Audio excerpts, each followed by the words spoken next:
जी अस्सलाम वालेकुम dear students, मैं हूं रिजवान अहमद। आप सब लोग कैसे जी? उम्मीद करता हूं आपका दिन बहुत अच्छा जा रहा होगा। डियर स्टूडेंट्स, कल जो है वो हमने हमारा जो यूनिट 4 था फर्स्ट एड वो हमने कंप्लीट कर लिया था। भाई मुझे तो थोड़ा, वैसे मैं आपको ऑनेस्टली बताऊं, बोरिंग भी लगा। चैप्टर के अंदर है ही कुछ नहीं, वही ये चले, लेकिन एक लिहाज से ये अच्छा है कि चूँकि इससे पहले बच्चों को बिल्कुल भी नहीं पता होता, अंदाज़ा नहीं होता कि ये क्या है, क्या करना है। तो ये चैप्टर पढ़ने के बाद कम से कम आपको कुछ ख्याल जो है वो ज़रूर होगा कि अच्छा जी, पहले आप पट्टी बांध सकते हैं या प्रेशर डाल सकते हैं, ब्लीडिंग कैसे रोकी जा सकती है, अच्छा एंटीबायोटिक क्रीम वगैरह क्या होती हैं वो कैसे यूज़ कर सकते हैं, बैंडेज को कैसे बांधा, तो कुछ ना कुछ आपको ये फ़ायदा हो सकता है। लेकिन लिटरेचर के पॉइंट ऑफ व्यू के मैं लिटरेचर है तो लिटरेचर के पॉइंट ऑफ व्यू से इस तरह की चीज़ें पढ़ाना बड़ी जो है वो बोरिंग से होती हैं। लेकिन खैर आज जो है वो हम इस यूनिट का जो है वो क्वेश्चन आंसर्स करने जा रहे हैं। मैं क्वेश्चंस सामने बोर्ड पर नहीं लिखूंगा क्योंकि वो आपके पास किताब पे भी लिखे होते हैं। तो जल्दी से शुरू करते हैं जी। हमारे पास जो क्वेश्चन आंसर का आज सेशन है इस लेक्चर के अंदर, हमारे पास जो एक्सरसाइज में बेटा पहला क्वेश्चन है वह क्वेश्चन नहीं लिख रहा, याद रखें, वो मैं आपको पढ़ के सुनाऊंगा। You should not keep checking if the bleeding has stop. Why? आपको ये चीज़ बार बार ऐसे पट्टी उतार के या प्रेशर उठा के नहीं देखना चाहिए कि ब्लीडिंग रुकी है या नहीं। क्यों ऐसा क्यों नहीं करना चाहिए? ये चैप्टर में भी हमने पढ़ा था, तो इसका हम आंसर जो है वो आसान सा लिख लेते हैं। We should not keep checking if the bleeding stopped or not, stopped or not, because this may damage or dislodge, ये हमने कल भी वर्ड पढ़ा था, मैंने आपको इसका सिनोनिम भी लिखवाया था, dislodge the clot। अगर यहां तक काफी है, अगर आप इसके बाद ऐड करना चाहिए अपने आंसर को तो कर सकते हैं, it is up to you. अच्छा जी, आईडी कहाँ मिलेगी sir?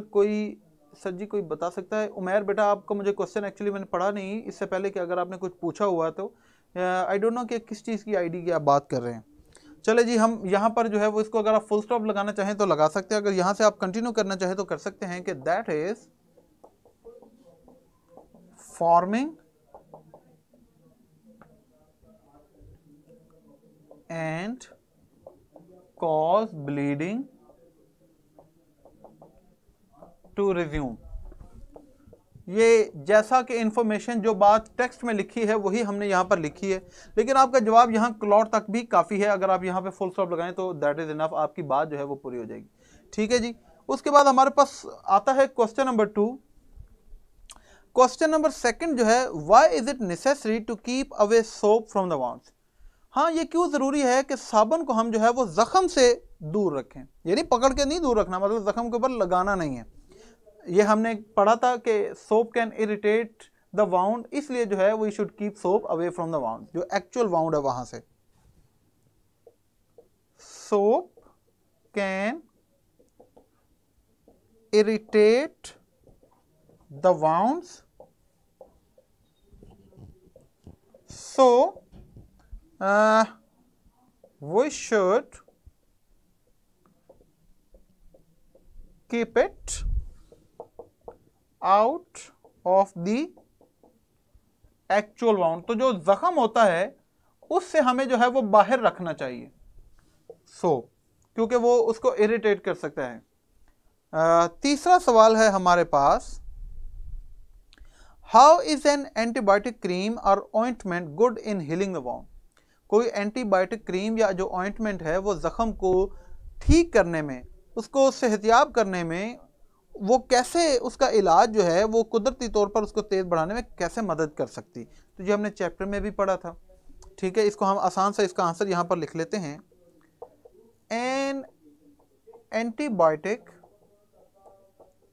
Cream or an ointment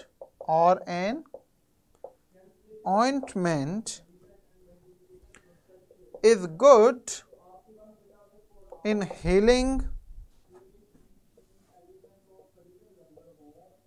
inhaling wounds, क्या हो रहा है, बिकॉज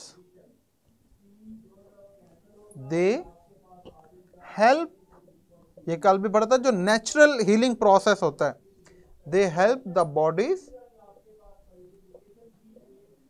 नेचुरल हीलिंग प्रोसेस। ठीक है,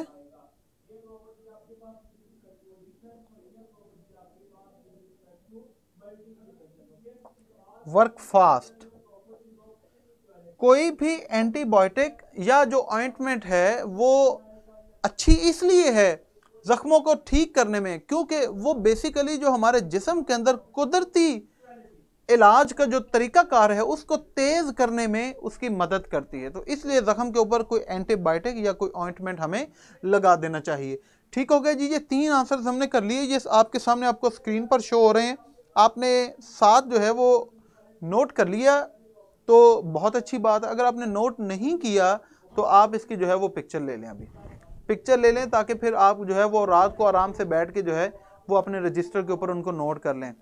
ये बेटा देखें, ये काम आप करेंगे तो आपको फ़ायदा होगा, अगर आप नहीं करेंगे तो नुकसान at the end of the day आपका ही है। और जब वक्त गुजर जाना है, तो मैं आपको आज ये बता रहा हूँ मैं आपको कि जब वक्त गुजर जाएगा फिर आप कहेंगे कि काश पढ़ लेते, काश मेहनत कर लेते, काश काम कर लेते, तो रोज़ का काम। तो उस वक्त अभी तो आपको समझ नहीं आ रही, अभी तो आप लगे हुए बातों में, गप्पों में लगे हुए, स्कूल बंद, कॉलेज बंद, हो सकता है अगले साल कोरोना आए, हम भी आगे जो है वो प्रमोट हो जाए हो सकता है यही सोच रहे हो, लेकिन अगर ऐसा ना हुआ तो फिर क्या करेंगे, फंस जाएंगे। तो लिहाजा अभी तैयारी कर लें, मेरा बेटा रोज़ का काम रोज़ क्या करें। ठीक है, मैं बेटा आपको लिखा देता हूं क्वेश्चन नंबर 1 में, डैमेज और डिसलॉज, DISLODGE, डिसलॉज का मतलब होता है डिसलोकेट, डिसलोकेट का मतलब होता है अपनी जगह से हटा देना। तो वो जख्म के ऊपर जो क्लॉट सा बन रहा है ना, उस क्लॉट को वो ऐसे जैसे जख्म देखें थोड़ा सा भर रहा होता है, खुश्क हो रहा होता है, तो अगर उसके ऊपर पानी डालेंगे, ठीक है, तो वो जो खुश्क वो जो छिलका सा बन रहा है वो उतर जाए और नीचे से जख्म फिर उसी तरह ओपन हो जाएगा, तो उसमें इन्फेक्शन के ज़्यादा चांसेस हैं। क्लॉट का मतलब वो टुकड़ा। जी बेटा 9th के तो कंफर्म है, 9th के आपके पेपर जो है वो नहीं हो रहे, ठीक है, वो उसमें आप सारे पास हैं। अब 10वीं के आपने पेपर देने, तो अगर आप चाहते हैं कि आपका ओवरऑल रिजल्ट भी अच्छा बने, तो फिर आपने क्या करना है कि आपको 10वीं के अंदर बड़ी मेहनत करनी पड़ेगी और 10वीं का रिजल्ट इतना अच्छा लेके आए ताकि उतने ही मार्क्स आपके 9th के भी इंक्लूड है। अगर आप 10वीं में आप मेहनत नहीं करेंगे और आपके मार्क्स अच्छे नहीं आएंगे, तो आपको फिर 9वीं का भी नुकसान उठाना पड़ेगा, उतने ही मार्क्स फिर आपके 9वीं में भी आएंगे। तो लिहाजा अब 10th क्लास आपके लिए बहुत इंपॉर्टेंट बन गई है। तस्बीहा बेटा जो कैंपस का मेन पेज है, इसी को स्क्रॉल डाउन करके नीचे जाएंगे ना, तो वो एक चार्ट सा बना हुआ सारे लेक्चर्स का, सारे सब्जेक्ट्स बने हुए हैं। तो जहाँ पर इंग्लिश लिखा होगा उसके साथ अब जो मेरी टाइमिंग है, जैसे अभी मेरा जो लेक्चर आपके साथ जो है वो दूसरा लेक्चर होता है या तीसरा लेक्चर आपके साथ होता है अंग्रेजी का, तो अब तीसरे लेक्चर की टाइम पर ऊपर लिखा होगा इंग्लिश, उसे क्लिक करेंगी तो उस डेट का जो वो लेक्चर ओपन हो जाएगा। जैसे अगर 15th थी तो वो साथ डेट लिखी होगी, वो 15th के साथ तीसरा लेक्चर जाके क्लिक करेंगे इंग्लिश में, तो वो मेरा लेक्चर ख़त्म जो है वो आपको लिंक मिल जाएगा, उसे आप यूट्यूब पे देख सकती हैं। इसी तरह 14 नीचे उसका लिंक होगा, फिर इसी तरह 13, तो वो सारे उस चार्ट के अंदर सारे प्रीवियस लेक्चर्स मौजूद हैं। ठीक है, चलें अब हमने ये 3 कर लिया, मैं इसको इरेज करने लगा हूँ ताकि बाकी क्वेश्चंस के भी आंसर हम यहाँ पर लिख दें।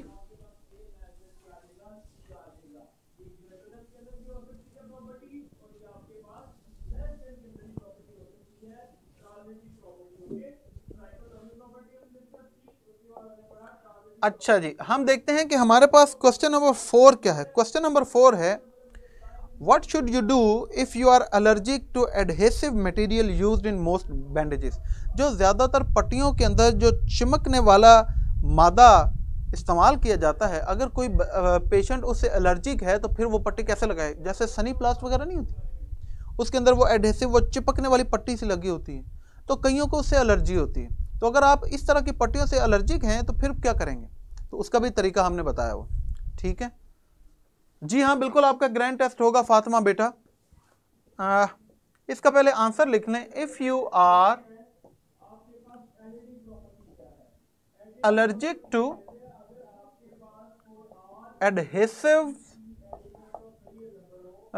adhesive used in most damages, जो बैंडेजेस हैं, ज्यादातर बैंडेजेस के अंदर, तो फिर आपने क्या करना है, switch to adhesive free dressings और स्टेराइल गॉज। तो अगर तो आप ऐसी पट्टी से एलर्जिक हैं तो वो कहता है कि फिर आप क्या करें कि ऐसी ड्रेसिंग, जो जालीदार पट्टी होती है वो इस्तेमाल करें जिसके ऊपर कोई चमकने वाला या जो चिपकने वाला मादा जो है वो नहीं लगा होता, या फिर स्टेराइल, जिसको स्टेराइल किया तो जिसके ऊपर जो है वो कोई जरासीम नहीं होते। ठीक है, तो ये आप कर सकते हैं। जी हाँ बेटा, फॉर एग्जांपल अगर आपके 10th में 400 मार्क्स आते हैं तो आपके ओवरऑल 800 मार्क्स हो जाएंगे। समझ आ गई है? उसके बाद हमारे पास क्वेश्चन नंबर 5 है, when do you need to see a doctor. किस वक्त, किस लम्हे आपको डॉक्टर के पास चले जाना चाहिए? जब ब्लीडिंग न रुके, जब रैश हो जाए, ठीक है, एलर्जी हो जाए, रेडनेस हो जाए, पेन हो जाए, ठीक है, नोजिया होने लगे, तो इस सूरत हाल में जो है वो आपको फिर डॉक्टर के पास जाना चाहिए। See your doctor if the wound is not healing। अपने डॉक्टर से जाकर मिलें जब जख्म ठीक नहीं हो रहा, और यू नोटिस रेडनेस, या आपको लगे कि जख्म के इर्द गिर्द जो है वो जो स्किन है, जो एरिया है वो रेड होता जा रहा है, इंक्रीजिंग पेन, या आपको तकलीफ जो है वो ज्यादा बढ़ती जा रही है, ड्रेनेज, या जख्म से जो है वो पीप निकल रही है, वार्मथ, या आपको बुखार हो गया है, और स्वेलिंग, या जख्म की जगह पर सोजिश आ गई है। तो इन सूरत हाल में आपको जो है वो डॉक्टर से रजू जरूर करना चाहिए।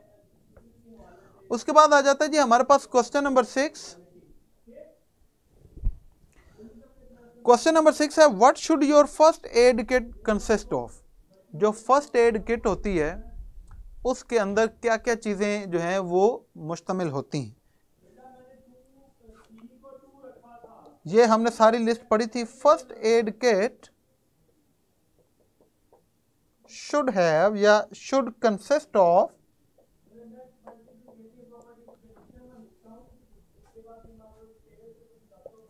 First aid book. सबसे पहले तो वो फर्स्ट एड बुक हो जिसके अंदर सारी चीजें वजाहत से लिखी हों। बैंडेड्स हों, ठीक है, gauge and adhesive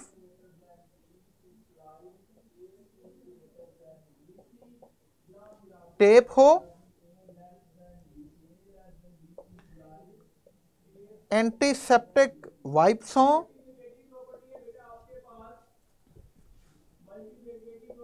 antiseptic wipes, आगे कॉटन वूल रुई हो,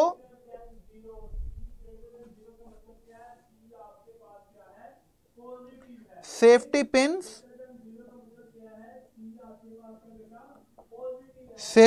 हो, एंड ट्वीजर्स,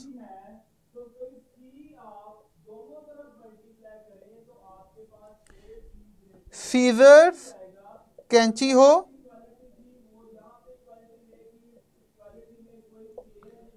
लेटेक्स ग्लव्स, रबड़ के ग्लव्स हों, कैलामाइन लोशन, कैलामाइन लोशन हो,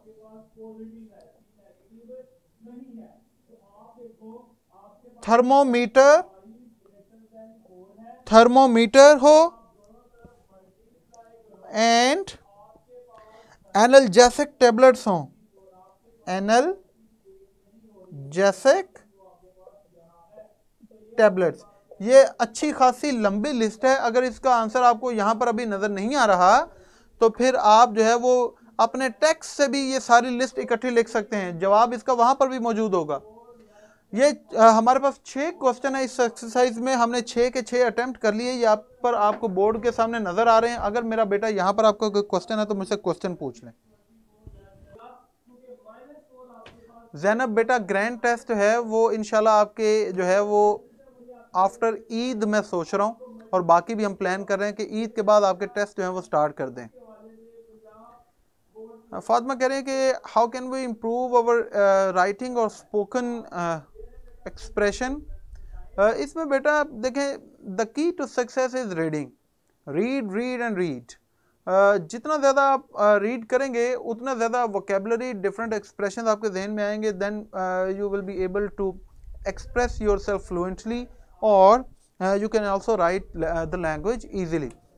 जितना पढ़ेंगे उतना ही आसान होगा, ठीक है। और ये it will not come in a day और टू, इट टेक्स टाइम।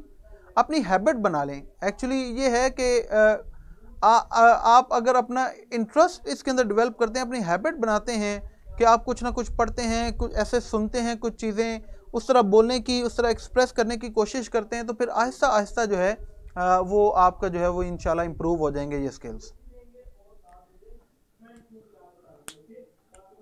जी उमैर बेटा, वो इसलिए आपको आवाज़ आ रही है क्योंकि यहाँ पर अब मैं खामोश हूँ और हमने अपना सारा काम कर लिया है, इसलिए आप मेरा बेटा इतना इरिटेट ना हो। आप सिर्फ इसके ऊपर नज़र रखें और इसको लिखें। अगर आपने इसको नहीं लिया तो आप इसकी पिक्चर ले लें ताकि शाम को आप आराम से बैठ के लिख लें। और मैं जाते जाते एक बात आपको बताना चाहूँ, मैं आज सुबह पढ़ रहा था, शायद कल भी मैंने आप लोगों से बात की थी कि कम से कम 4 नफल 2 नफल जो है वो ज़रूर पढ़ा करें। तो आज मैं पढ़ रहा था तो कल मैंने तो पढ़े कि देखो ये जो आगे इन रातों में ताक रातें जो हैं उसमें लैलतुल कदर की जो है वो छुपी हुई है लैलतुल कदर, और कोई भी रात हो सकती है, हमें नहीं पता। तो आज से हम ये अपनी हैबिट बना लें कि रोज़ाना जो है वो इशा की नमाज के बाद चाहे ताक हो या ना हो, आप कम से कम 2 नफल जो है वो मगफरत के, हाजत के, जो भी पढ़ना चाहते हैं कम से कम 2 नफल आप ज़रूर पढ़ें। क्योंकि लैलतुल कदर को कहते हैं कि जो 2 नफल का या इबादत का सवाब है वो ऐसे है जैसे 84 ईयर्स तक आपने जो है वो इबादत की। तो अगर आप 2 नफल भी सिर्फ पढ़ लें तो उसका सवाब इतना है कि जैसे 84 साल तक आप रोज़ाना जो है वो इस्तग़फ़ार के नफल पढ़ते रहे। और नफल के साथ जो है वो आखिर में दुआ करते हुए या दुआ से पहले आप जो है वो 3 दफ़ा कुल शरीफ और सूरह फातिहा 1 दफ़ा पढ़ ले तो कुरान शरीफ का सवाब तो ऐसे है जैसे आपने 84 साल तक रोज़ाना कुरान का सवाब लिया। तो सिर्फ आपने रोज़ाना इशा की नमाज के बाद, अब से चाहे ताक रात हो चाहे ना हो, आपने 2 नफल और साथ में ये सूरह फातिहा और कुल शरीफ जो है वो आपने ज़रूर पढ़ने। जो लोग आपकी फैमिली में इस दुनिया से जा चुके हैं उनके लिए दुआ करें, जो पीछे हैं उनकी लंबी ज़िंदगी की सेहत तंदुरुस्ती के लिए दुआ करें, अपने लिए दुआ करें, पाकिस्तान के लिए दुआ करें, हमारे लिए दुआ करें, मुसलमानों के लिए दुआ करें। अल्लाह हम सब पर जो है वो मेहरबानी फरमाए और दुनिया पर भी और आखिरत में भी हमारा जो है वो हामी नासिर हो। इसी दुआ के साथ जो है मैं अपना लेक्चर अब वाइंड अप करता हूँ। अपना ख्याल रखें, दुआओं में याद रखें। कल इंशाल्लाह आपसे दोबारा मुलाकात होगी। अल्लाह हाफ़िज़।